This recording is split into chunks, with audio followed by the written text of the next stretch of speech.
So welcome to Y studios Tamil மக்களை. இன்றைக்கி நம்ம எங்கே வந்திருக்கோம் அப்படின்னு பார்த்தீங்கன்னா, இந்த ஒரு நிமிஷம், நேற்று நம்ம குமுளி தேக்கடி இதெல்லாம் போயிட்டு நைட்டு கம்பத்தில் ஸ்டே பண்ணிட்டு சரி இன்றைக்கி காலையில் ஊருக்கு போகிற வழியில் ஒரு ஸ்பாட் பார்த்துட்டு போகலாம், ஃபேவரட் ஸ்பாட் அது அப்படின்னு நம்ம இப்போ எங்கே வந்திருக்கோம் பார்த்திங்கன்னா வைகை டேம் வந்திருக்கோம். நீங்கள் என் பின்னாடி பார்த்துருக்கிறது தான் அந்த டேமு. இது எவ்வளோ ஃபேமஸான வைகை டேமு. இங்கேருந்து தேக்கி வச்சு போகிற தண்ணி தான் வைகை ஆற்றுக்கு போகுது. ஸோ இப்போ நாங்கள் அங்கே மேலே ஏற போகிறோம். வாங்க உங்களுக்கு காட்டுறேன். ஆமாம், கிட்டத்தட்ட 200-300 படி இருக்கும். அப்படியே மேலே ஏறி போகணும். கமான் சீக்கிரம் ஏறு.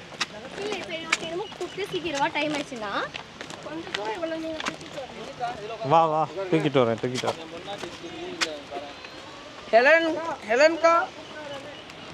ஸோ மக்களே, இப்போ நம்ம இந்த 200 படி ஏறி டாப்புக்கு போகிறோம். அங்கேருந்து நம்ம வியூ பார்ப்போம். போய் வைகை டேமோட சிறப்பு சொல்லியிருக்கேன், பார்த்தியா? என்னது வைகை டேமோட சிறப்பு என்னது?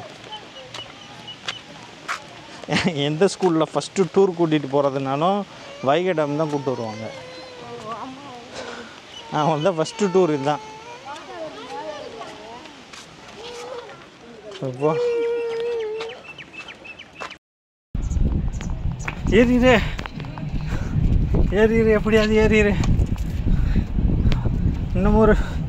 இன்னொரு 10 படி தான். ஆமாம், வியூ எப்படி?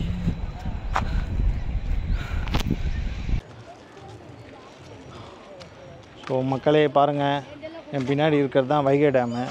இந்த வைகை டேம் எப்போ உருவாச்சு, யார் கட்டினா, இதோட சிறப்பு இதெல்லாம் நீங்கள் விக்கிபீடியாவில் பார்த்துக்கோங்க. ஆனால் நான் ஒரு சிறப்பை சொல்கிறேன். அது என்ன சிறப்புன்னு பார்த்தீங்கன்னா, நாங்கள் ஸ்கூல் படிக்கும்போது திருச்சி, திண்டுக்கல், தேனி, கம்பம் இந்த மாதிரி இந்த சுற்றி வட்டாரத்தில் எந்த ஸ்கூல்லனாலும் ஃபஸ்ட்டு டூர் கூப்பிட்டு போகிறது இந்த டேம் தான். முன்னாடிலாம் அந்த சைடு விடுவாங்க, நம்ம போய் எப்படி தண்ணி போகுதுன்னு பார்க்கலாம். இப்போ தான் இந்த சைடு ரோடு எக்ஸ்டெண்ட் பண்ணி போட்டிருக்காங்க. ஸோ இந்த தண்ணி தான் வைகை ஆறாக மாறி மொத்த மதுரைக்கும் போகுது.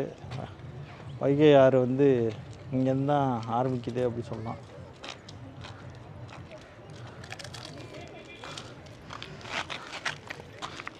இந்த என் பின்னாடி இருக்கிற ரோடு இவ்வளோலாம் இல்லை, சும்மா அந்த அளவுக்கு தான் இருக்கும். இப்போ தான் அவ்வளோ தூரம் போட்டிருக்காங்க. அவ்வளோ தூரம் இந்த ரோடு இருக்குல்ல, அந்த லாஸ்ட்டு முதல்ல அந்த அவர் உட்காந்துருக்காருல அங்கே வரைக்கும் தான் இருக்கும்.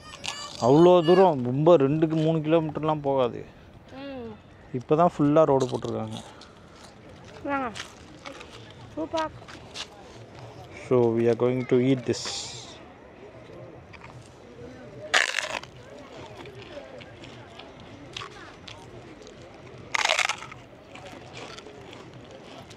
Nice view.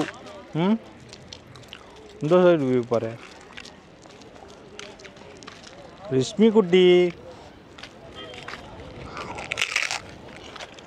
கீழே ஒரு பார்க் இருக்கு.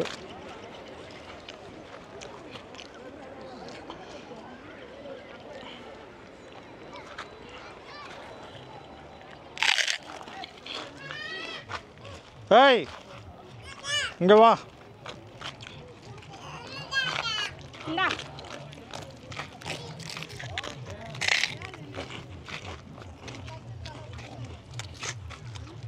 கண்டிப்பாக ஒரு 2-3 ஹவர்ஸ் ஸ்பெண்ட் பண்ணுறதுக்கு ஒட்டான இடம்.